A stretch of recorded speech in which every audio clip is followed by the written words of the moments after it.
I traveled back to the day when the rich girl confessed her feelings to me. The young girl was wearing a white dress, her brows soft and gentle. "I like you." In the next second, I heard her inner voice. He really believes it. Disgusting. Chapter 1. The cicadas were chirping in a camphor tree and the people around were jeering, though it was the kind of jeering meant to mock someone.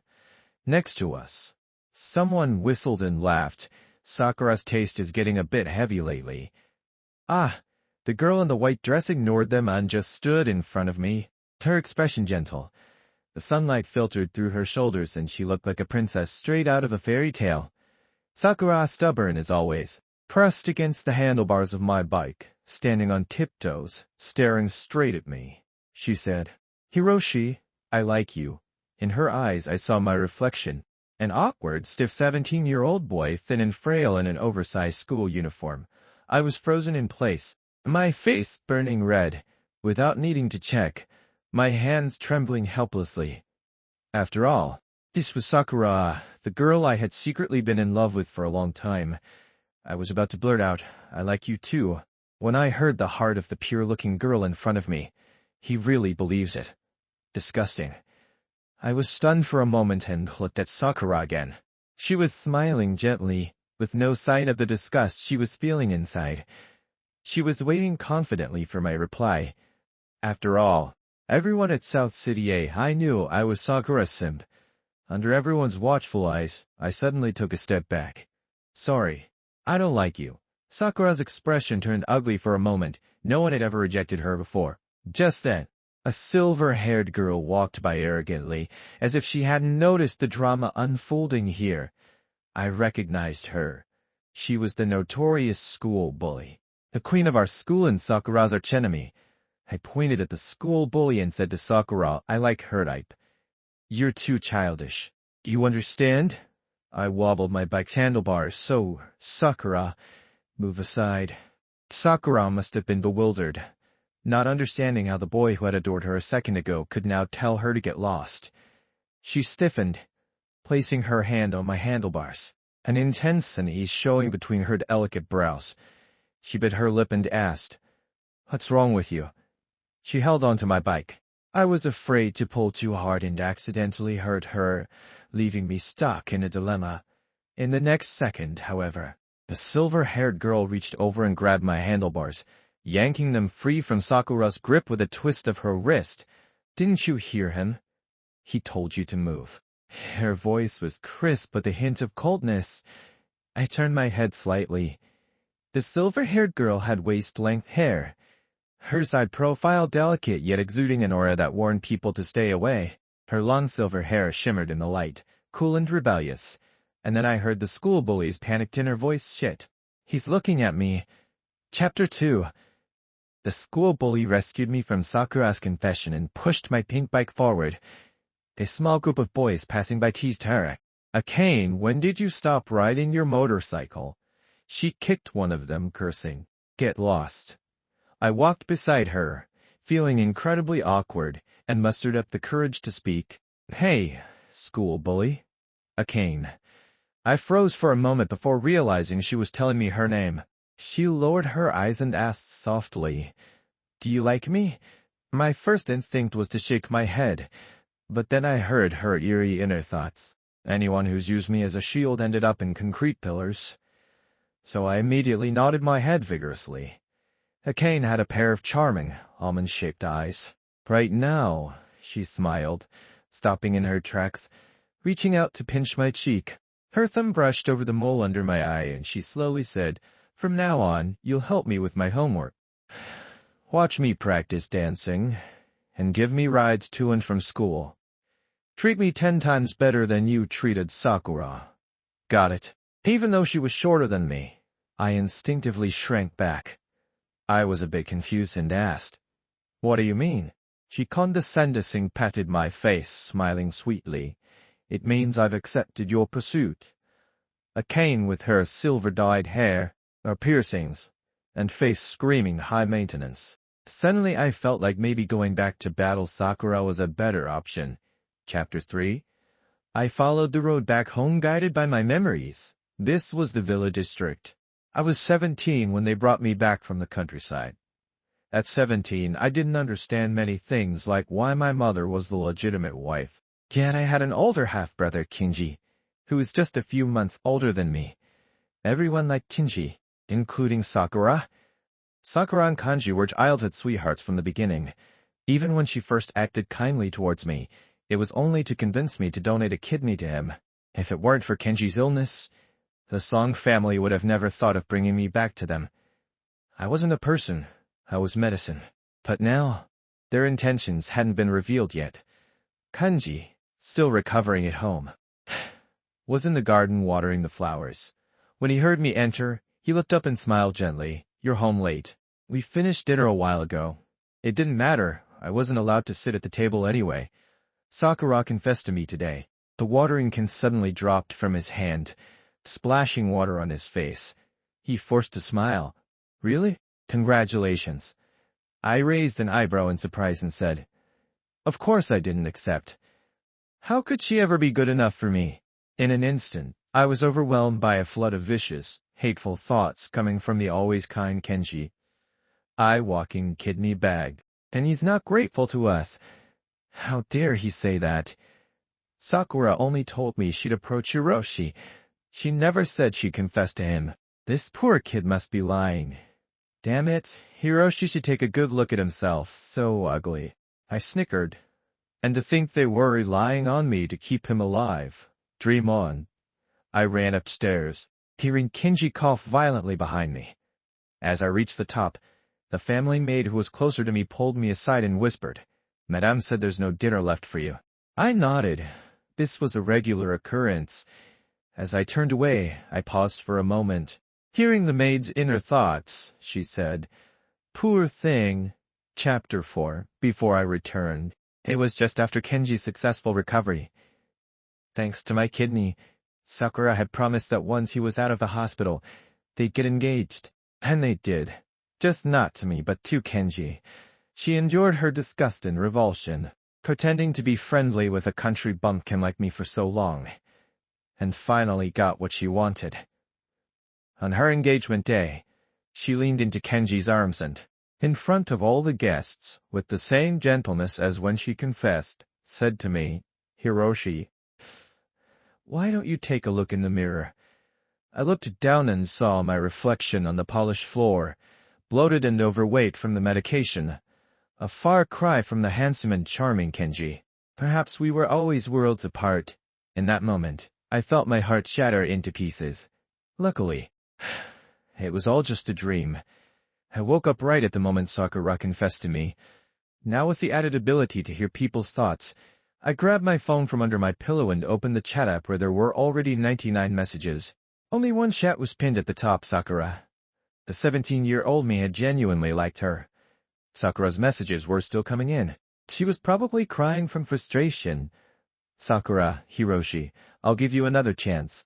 My confession still stands. Sakura, you're doing this on purpose, aren't you? Congratulations, you succeeded. Sakura, stay away from Akane. She's bad news." There were also several missed calls. Scrolling up, I saw messages I had sent.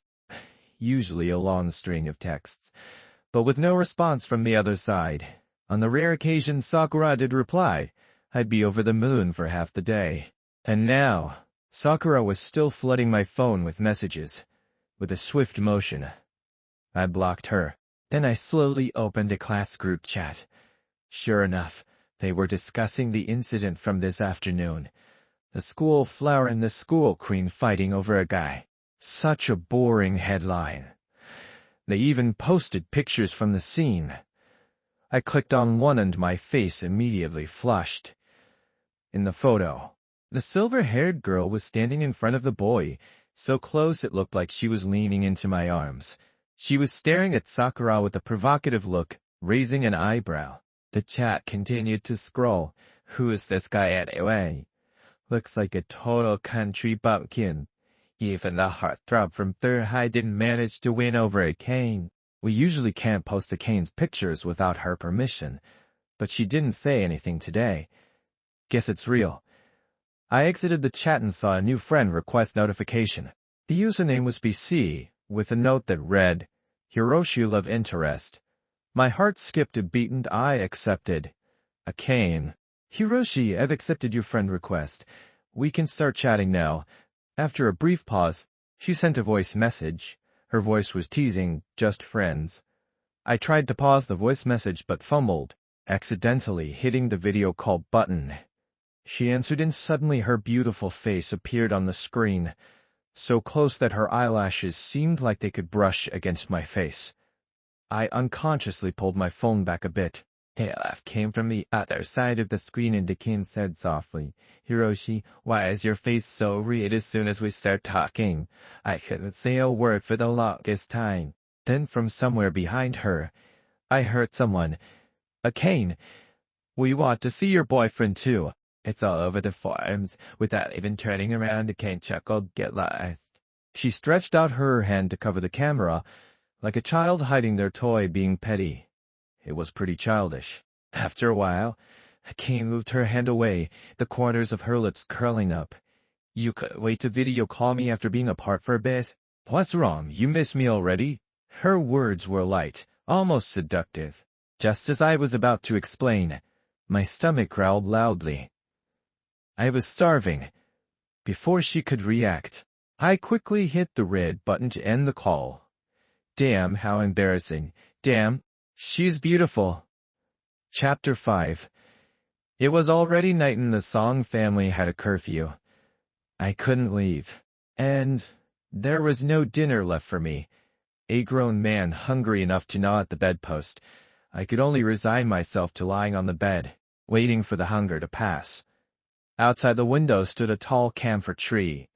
If it weren't for this tree blocking the view and the sunlight, I wouldn't have been given the south-facing room. The leaves rustled and I heard the light tapping of knuckles on the glass.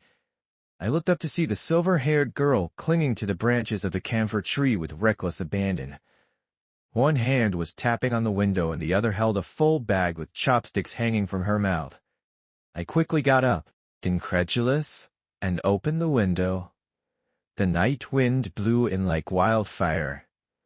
Akane handed me the bag and pushed her wind-tousled hair behind her head. My dear classmate Hiroshi, Akane's version of takeout. She smiled, her eyes curving. How about giving me a 5th AR review? Who's chasing who, Akane? Chapter 6. The next day, Akane gave me the answer. It was definitely me chasing her. I had to wait for her at school, run errands for her between classes, and even attend her volleyball games to cheer her on. I brought 2 bottles of sports drinks for Akane and slowly made my way to the school gym, only to find it packed. Especially with boys. They were all shouting, Akane and Sakura, Class 1 versus Class 3 in a basketball match. And of course, both girls were in those classes. I headed toward Akane, but someone stepped in front of me. Ooh, stood there, and her disgusting comment from yesterday still pricked at my heart. Her expression softened slightly as she reached for the drinks in my hand. She used to do this all the time. I would run around fetching water and towels for her during volleyball or dance practice, and she would occasionally throw me a small reward. Sakura said, since you brought me water, I'll forgive you for yesterday. I dodged her hand and said, move aside. She froze in place. I walked past her, taking a few quick steps toward Akane and handed her the drinks. Akane squinted inexplicably in a good mood and lazily said, oh dear, I can't open the bottle. Resigned, I took the drink back, twisted the cap off, and handed it to her. Akane tilted her head back and took a sip, her beautiful lips curling into a smile as she snickered at something behind me. Suddenly I heard her thoughts. I can't stand people who overthink. I turned around and sure enough, Sakura was still standing there, looking a bit flustered. Her face was red with anger, and when she noticed me looking, she averted her eyes. She was upset, and I was thrilled. Chapter 7. Akane was in top form. Unstoppable, a total sports goddess. The gym was filled with waves of cheers. Sakura, on the other hand, seemed unusually distracted, frequently glancing toward the audience where we were sitting. She was practically crushed. Akane's team won without any suspense. After the game, Akane walked over to me, her hair tied up in a rare high ponytail. Looking radiant and youthful. I handed her some water and she leaned down, beckoning me with a finger. I obediently leaned closer. My face and neck enveloped by her scent. Akane draped her arm over my shoulder, playfully pouting. You watched my game and you've got nothing to say? I blinked. All the guys nearby had been shouting, Akane is so cool, for half an hour. I looked up at her and hesitantly said, Akane is cool. The next second, something covered my head. It was Akane's school jacket, which she had left by the sidelines before the game. The scent of her soap filled the air around me. I heard someone rush over to check on her. Akane, why are your ears and face so red? Are you feeling unwell? Akane, in her embarrassment, snapped. Stop talking. Chapter 8. Life without Sakura at the center was so much easier. My earliest memory of Akane was from the time I came out of a convenience store and stumbled upon her fighting with students from another school. I crouched against the wall, scared of getting caught in the crossfire. When it was finally quiet, I dared to look up. Akane was the only one left standing. She leaned against the wall, looking at me with a smirk. I was a tall guy, over 6 feet. What was I scared of? Okay, I was scared. Akane asked, Got a band-aid? I did. After hesitating for a moment, I walked over and handed her one. She held out her hand, showing a small scrape on the back of her pale hand, clearly wanting me to put it on for her. Akane looked down and asked, You're from Baihei? I nodded. Which class? What's your name? Afraid that she might hunt me down later, I mumbled. I'm just the guy who's always liked Sakura. It wasn't wrong. Hey, hi. Maybe no one knew the name Hiroshi, but everyone knew Sakura Simp. Just as I was about to put the band-aid on her, Akane suddenly pulled her hand back, her expression cold. She scoffed. Boring. I must have said something that upset her. She walked away, her back looking thin and unsteady. Now, surprisingly, Akane seemed easygoing, even when she got mad. She was quick to forgive. On the other hand, Sakura always felt unpredictable. When she was nice, it seemed like she really liked me. When she wasn't, she was downright cruel. Fortunately, I no longer had anything to do with her, or so I thought, until Sakura showed up at the Song house after school. I had gone downstairs to get some study guides and ran into Kinji, who was happily walking out of the piano room. Sakura, it's been so long since you visited me, he said with a trace of complaint in his voice. Sakura stood silently for a moment before asking, How's your recovery going? Kenji rambled on. I've been such a burden to our parents. Dad, I'm okay. You don't need to worry. I'll ask the maid to cut some fruit for you. You love fruit, don't you? Yes, today. Sakura cut him off, pressing her lips together. No need. She looked up toward the stairs and made direct eye contact with me. She stared at me and said, I'm here to see Hiroshi. Kenji froze as if he hadn't heard her right and repeated, Sakura. Who are you here to see? Sakura ignored him, unstubbornly kept her eyes on me. Hiroshi, come down and talk. Under her gaze, I slowly walked down the stairs. I grabbed the math study guide I left on the table. Inside. It's not that I'm ignoring you. I was on a video call with Akane about math problems. If I keep her waiting, she'll get mad. Shinji's face turned pale. Sakura's face darkened. Chapter 9. That night, Kenji threw a fit, demanding to return to school. Being the family's darling, and with his health improving recently, the family agreed. After his return to school was arranged, Kenji's mom for the first time deigned to speak to me at length, half advice, half threat. Her words boiled down to one. I was to be Kenji's study companion. Kenji's mother said, Hiroshi, don't forget that the reason you're able to attend the school is because of the resources I provided. She had always looked down on me as some country bumpkin and never really took me seriously. My dad only got where he was thanks to Kenji's mom, a wealthy heiress, so her status was naturally higher. I nodded in silence. When the conversation ended, My dad finally spoke, calling my name. Hiroshi, I turned around, he said. Don't call Kenji your brother at school. It's hard to explain. Same father, two brothers just a few months apart. Who could explain that? Chapter 10. Kenji's return to school stirred up quite the commotion. He had taken a break for half a semester due to his illness, but during his time at school, he had been a figure of influence. He and Sakura were in the same class, and lately they had been appearing inseparably together. Naturally, the rumors between me and Sakura quickly died down. Kenji, backed by his parents, freely ordered me around. Living under their roof, I had no choice but to comply. On a scorching summer afternoon, I had to run errands to buy ice cream for him and his gang. By the time I returned, drenched in sweat, they were laughing with their feet on my desk. That Hiroshi, you can tell he's a poor kid from the countryside. First clinging to Sakura, now hanging out with a cane. Hiroshi's grades are terrible. He is nothing compared to Kenji.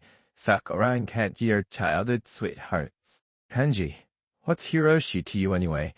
I've never seen a dog so obedient. They laughed again as if they had just heard the world's funniest joke. One of them kicked my desk again. Suddenly, someone said, Hey Kenji, Hiroshi has the same last name as you. Kenji's smile froze for a moment but quickly returned to normal. Hiroshi is the son of our driver. My dad pulled some strings to get him into the school. I interrupted their praises of Kenji's kindness and put the now melted ice cream on the table. Kenji flicked the contents with his fingers and said, Hiroshi, it's all melted. Do me a favor and go get some more. Even though I relied on the He family's money to attend school, I couldn't swallow my anger anymore. I was ready to flip the table when a sweet voice rang out, uncharacteristically stern. Sakura said, Kenji, that's enough. The room fell silent. Kenji couldn't keep up his smile anymore. Sakura, you know he is. He swallowed the rest of his words. For some reason, when he looked at Sakura, he didn't dare finish. I heard Kenji's inner thoughts, a mix of anger and frustration. He was thinking, Sakura and I have been through the same thing. Why is her attitude changing? I glanced at Sakura, confused about why she was speaking up for me. Maybe they had switched tactics, one playing the good cop, the other the bad. Slowly, I said, What's so over the top about this? You've done worse before, haven't you? Back when I was chasing after Sakura, she was awful. She once made me go buy coffee in a raging storm, and when I returned drenched but with the coffee intact, she barely glanced at me and said, Hiroshi, the coffee's cold. Sakura clearly remembered it too. The room grew colder, and no one dared speak.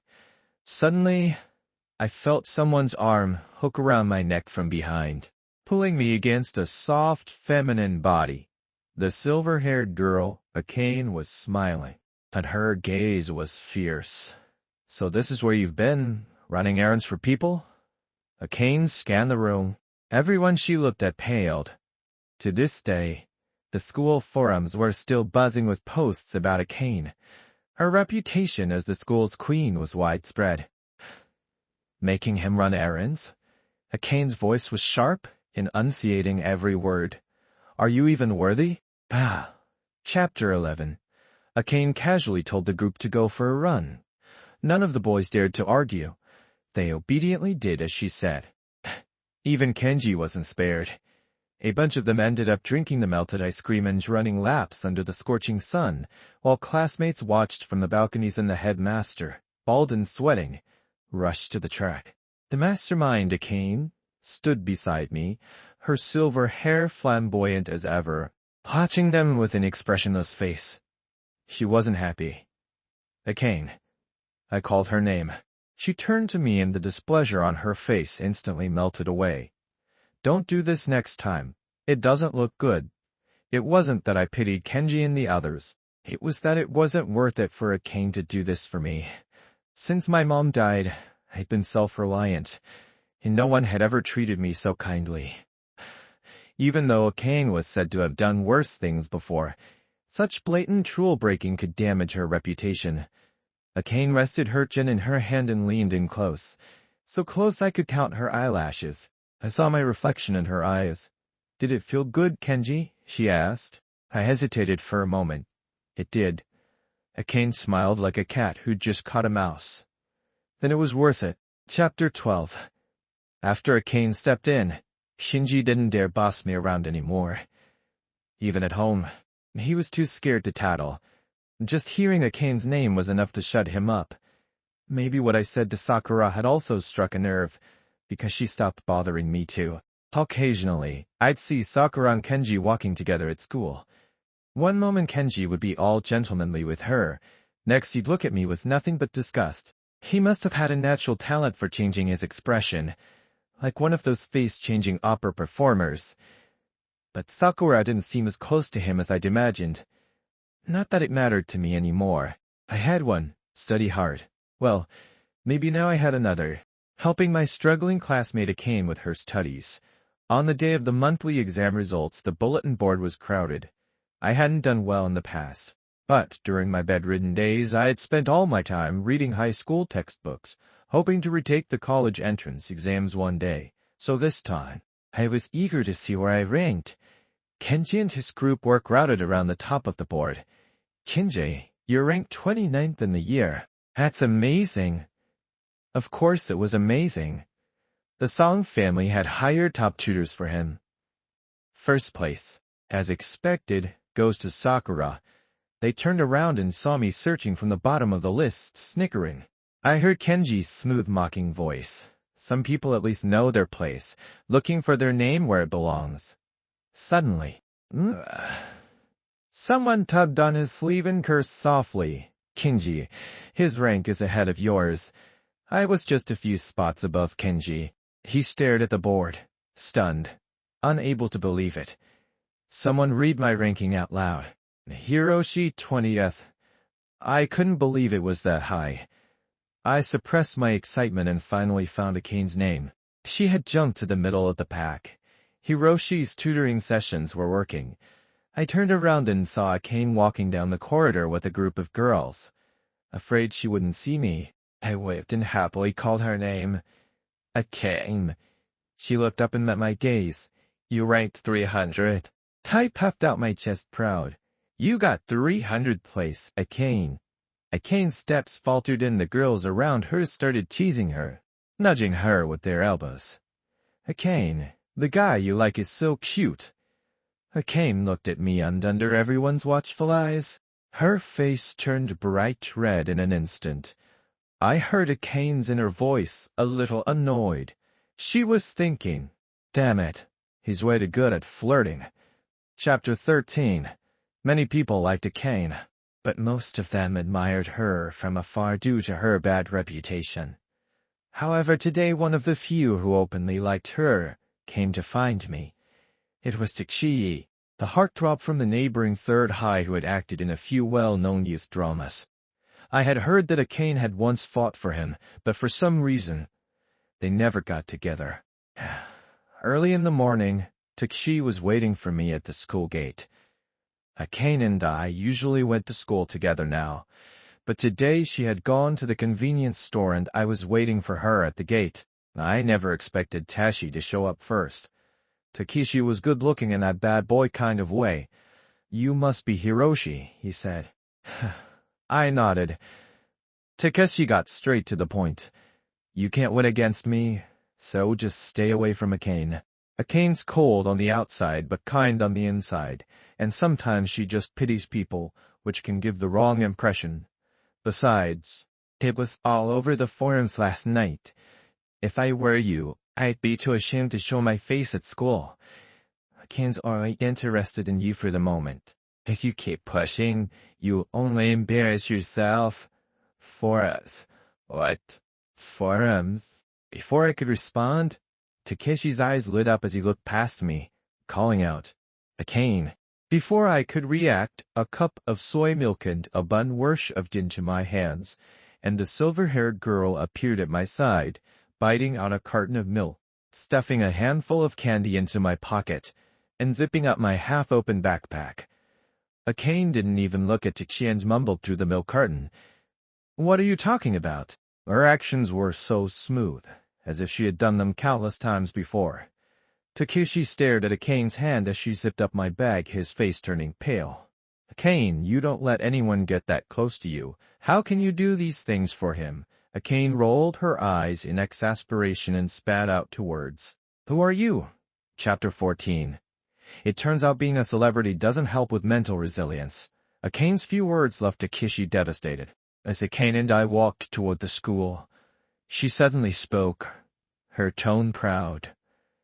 I don't know him. I never fought for him either. Those were just rumors. The only person I've ever stood up for is you. I was taken aback. Realizing that Akane was explaining herself to me, I looked up at Akane, her light-colored hair making her skin appear even paler. She lazily added, I'm not like some people who like someone else before liking me. Luckily, they realized their mistake in time. I wasn't sure who she was throwing shade at. But, in the end, she shot me a glance and teased. Right, Hiroshi? Chapter 15. After the morning's drama, I couldn't shake a sense of unease. As soon as I walked into school, I felt something was off. It was especially noticeable during the breaks. People's stares were odd and I could hear the thoughts around me. Hiroshi is actually an illegitimate child. No wonder he's two-timing. It's in his blood.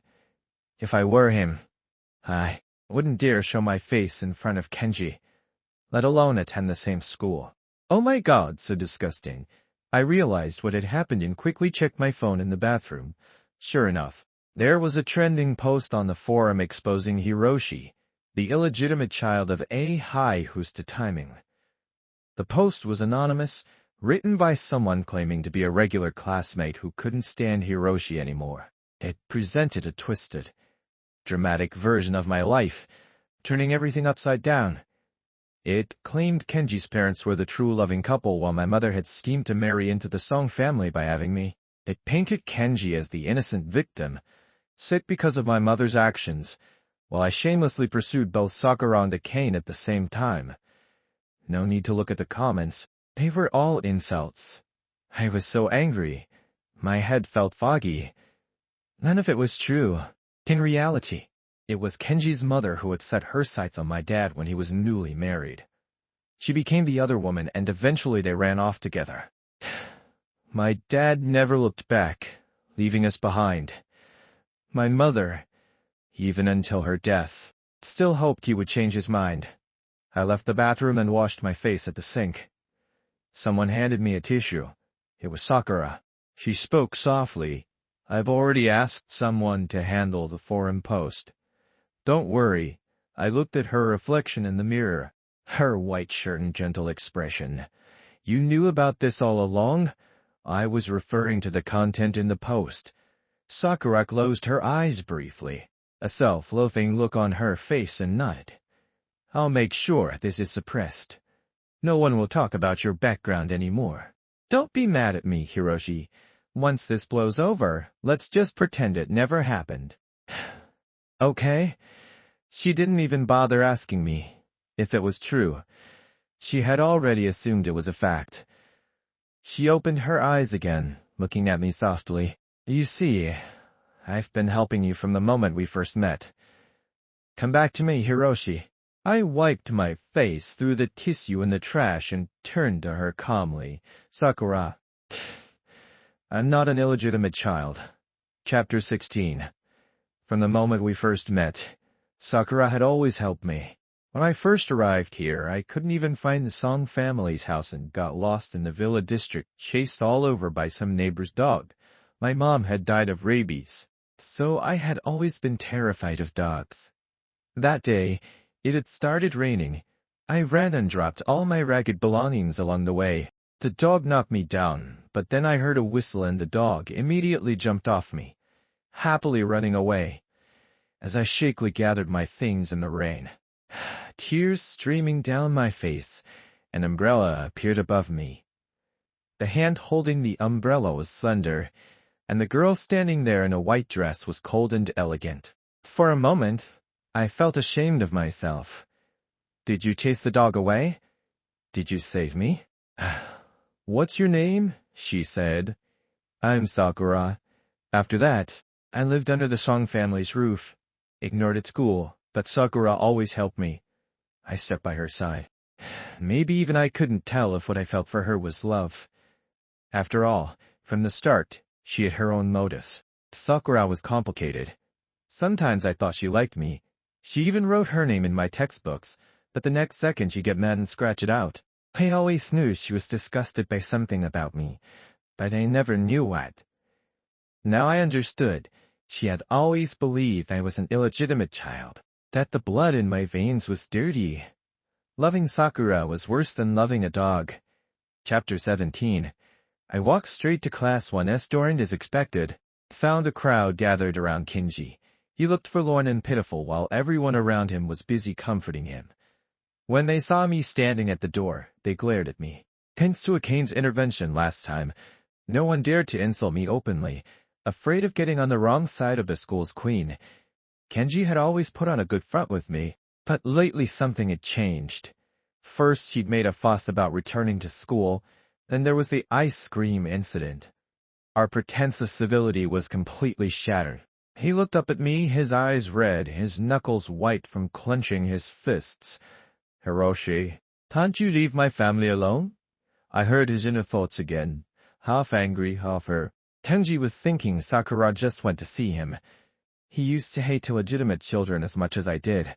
How did things end up like this? Leaning against the wall, I chuckled.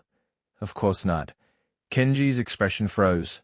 I walked over, placing my hand on his desk. Looking down at him. That post is a pack of lies. I'm not an illegitimate child. The other child born from an affair is someone else. Kenji had been kept in the dark by his parents and genuinely believed his mother was the rightful wife.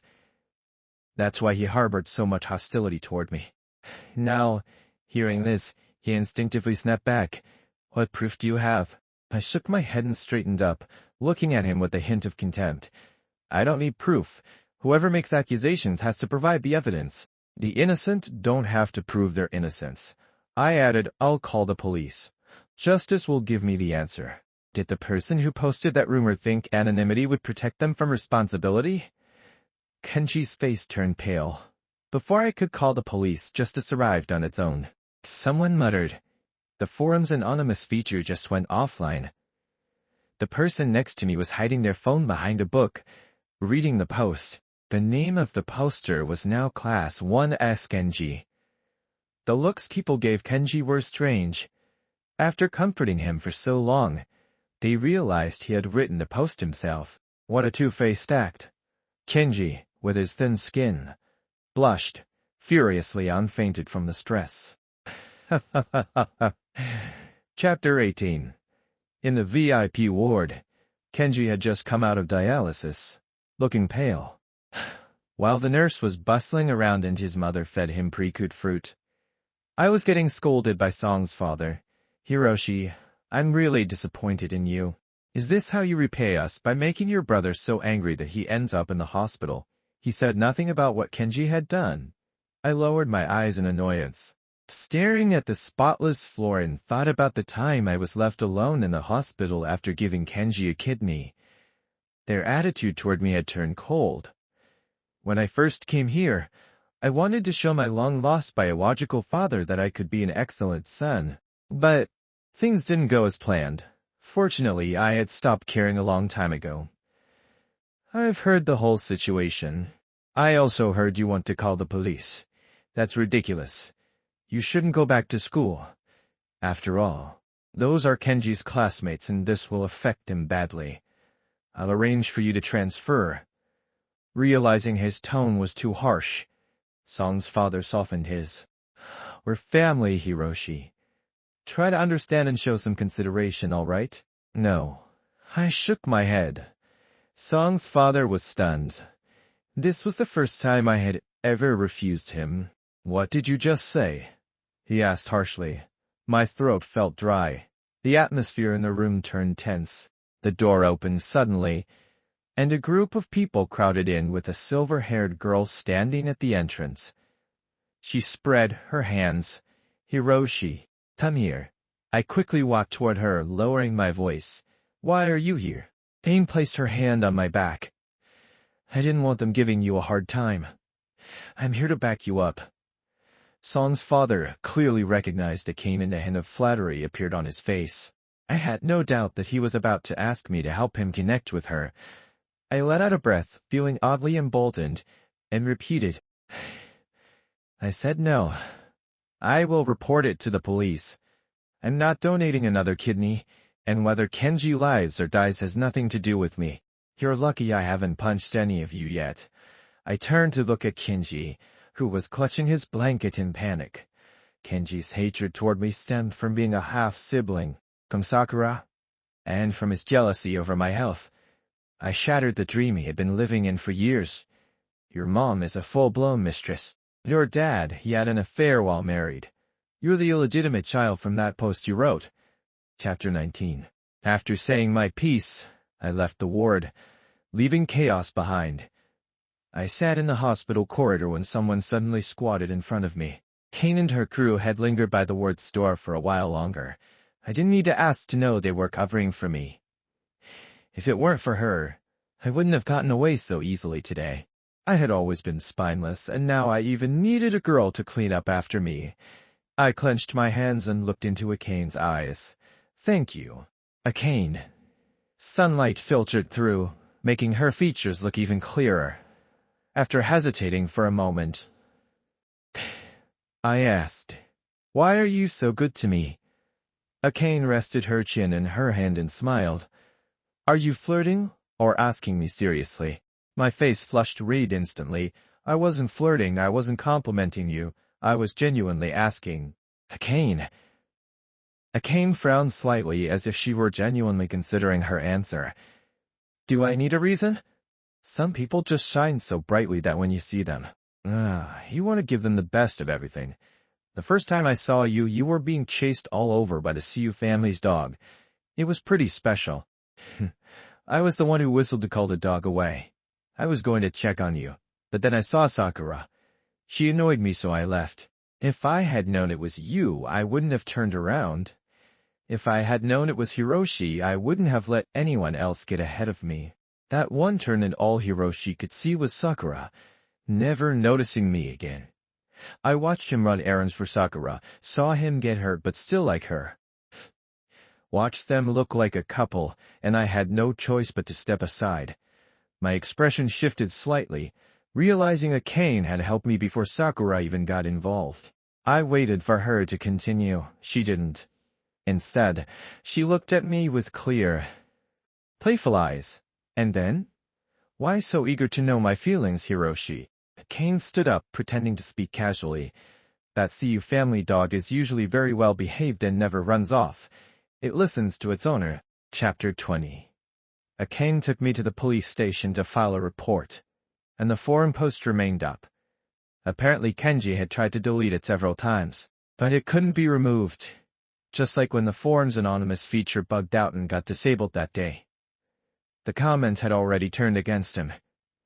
Akane and I had a good laugh over the content of the post. She scoffed at the part about me timing, coldly saying, Sakura, hey, but worth stepping on. Please. The case was resolved quickly. Not only did Kenji have to issue a public apology, but I also received financial compensation. It wasn't much, but it was enough to free me from the Song family's control, covering my tuition and living expenses. Kenji admitted to making up the rumors, which was also an indirect admission that he was the real illegitimate child. After that, his condition worsened, adding insult to injury. The Song family's business suddenly took a nosedive. But none of that mattered to me. I was enjoying my compensation from the Song family, sipping on a carton of yogurt while typing on my phone. Hiroshi, I knew justice would prevail. Akane, and what about me? I thought for a moment, smiled, and typed, Hiroshi, Akane will always lead me to justice. There was no reply for a long time. I set my phone aside and focused on my homework. When I remembered to check again, a new message had been sitting there for a while. Akane had sent a voice message. Her voice was sweet as it flowed through the speaker. Hiroshi, what should I do? It feels like you're about to catch up to me. Chapter 21. Under the camphor tree. The girl in the white dress, Sakura, had been standing for a long time. The dappled sunlight falling on her was soft. As I walked past, she called my name, stopping me in my tracks. I turned around, not understanding why. Sakura's expression was complicated, as if she felt a sense of relief but also something else. "Sorry," she murmured, biting her lip. I never thought I would hear Sakura say those two words. She didn't look as hard to approach as Akane. Deep down, she was prouder than anyone, the kind of person who'd rather die than lower her head. Patiently, I asked, "Is it because you misunderstood that I was an illegitimate child?" Sakura stared at me for several seconds, her eyes welling up with tears. For everything that happened before. Kenji had been telling me for years that he had a half-brother. I took his word for it. Seeing that I showed no reaction, Sakura lowered her eyes, looking fragile like glass. "Have you met my little brother before I came back in time?" Yes, I had. He was an adorable, hubby kid who liked chasing after Sakura, but Sakura treated him unfairly, even cruelly. After a pause, Sakura spoke, reopening an old wound. "He's the child of the woman my father kept outside our home." It dawned on me that Sakura's conflicting attitude toward me was her way of projecting her own pain. She had even helped the Song family deceive me because in her eyes it was something I owed them. "Sakura," I suddenly called her name, giving her a gentle smile. She looked up, holding her breath. It had been a long time since she'd seen me smile at her. I could hear the bitterness in her heart. "But I really, truly like Hiroshi. I like you," I said, watching as Sakura's eyes lit up. I let out a sneer. "Did you really believe that? Disgusting." Sakura needed to understand that some things can't be fixed with a simple apology. I threw those same words back at her. Sakura staggered slightly, staring at me in silence and pain. Perhaps in that moment, she finally realized what she had lost. "Hiroshi," a lazy voice called from behind me, tinged with irritation. I turned around quickly to see Akane standing not far behind us, holding a strawberry-flavored ice cream. Her beautiful face was cold, and I suddenly felt like I had been caught cheating. Forgetting Sakura, I quickly walked toward Akane. Just 2 steps away from her, she suddenly threw herself into my arms. I caught her, studying her, but I heard her let out a small cry of pain. I immediately looked down. "Did you hurt yourself? Where does it hurt?" Akane took my hand, slowly guiding it to her chest, just above her heart. Under my palm, I felt her soft skin, the intense, rapid beating of her heart. I looked up to see that there wasn't a trace of pain on her face. Instead, she tilted her head, her expression playful and mischievous. "It hurts right here," I sighed helplessly. Akane pouted. "Dear Hiroshi, I can understand that there are other girls around you. After all, we're not officially together. But as your pursuer, I'm feeling a little insecure. So I've decided to change the word pursuer to something else. Can you guess what word?" "What word?" "Akane." She stomped her foot and gritted her teeth. "Girlfriend." I couldn't hear any more thoughts, just the sound of 2 hearts beating loudly. Neither of us said a word as the sunlight poured down. In any case, there was still a long road ahead and a lot of life left to live. After all, this was a new beginning. In reality, the school Queen Akane wasn't that hard to catch after all.